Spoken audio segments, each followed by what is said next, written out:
Sex abuse allegations surround an MSU sports medicine doctor who has treated some of the biggest names in women's gymnastics.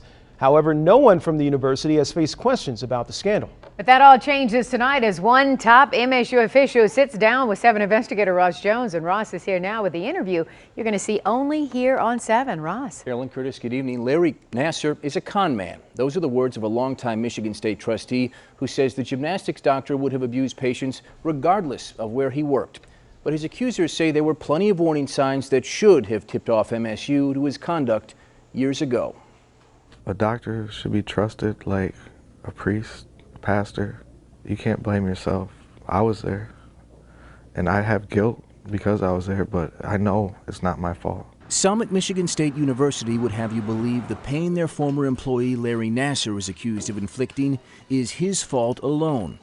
But over the last several weeks, evidence has steadily mounted, suggesting that MSU could or should have known about Nassar's alleged abuses years before they finally came to light. Justice isn't just prosecuting Dr. Nassar. Justice is also prosecuting the people that enabled us. Okemos attorney Mick Graywall represents more than 20 women and girls who say Nassar sexually assaulted them. Well, I think gymnasts were the perfect prey. He used his fingers to go into intimate areas, saying that it was going to relieve my back pain. Larissa Boyce is one of 3 alleged whistleblowers who say they told longtime MSU gymnastics coach Kathy Klages about Nassar's assaults as far back as 1997.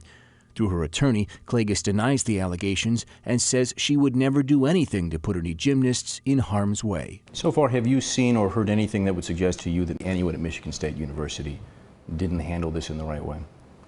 I have not seen one thing yet. Joel Ferguson is vice chair of the MSU Board of Trustees and the first university official to sit down for an on-camera interview since the Nassar scandal broke. But if Coach Klages was told as early as 1997 about this and didn't do anything, obviously isn't the university at fault? I wouldn't say that at all. That's a bad decision she made. And it has to be stretched to us by all the folks who are chasing ambulances, because there's no payday by her. If this was his daughter, his granddaughter, would he be saying the same thing? I doubt it. The ambulance chasers, according to Ferguson, are attorneys like Graywall, who say evidence of MSU's carelessness is easy to find. In 2014, Nassar was investigated by the university after a complaint of inappropriate touching. School doctors with ties to Nassar cleared him, but the dean of the school's osteopathic medicine program required that going forward, Nassar needed to be chaperoned when treating patients in a sensitive area. But according to claims filed by several women, those chaperones were often nowhere to be found. That particular trustee is trying to divert attention from MSU when MSU clearly enabled this. There is also evidence that the school failed to act as quickly as it could to learn the extent of Nassar's potential abuses. He was fired by MSU back in September, the same time dozens of victims started to come forward.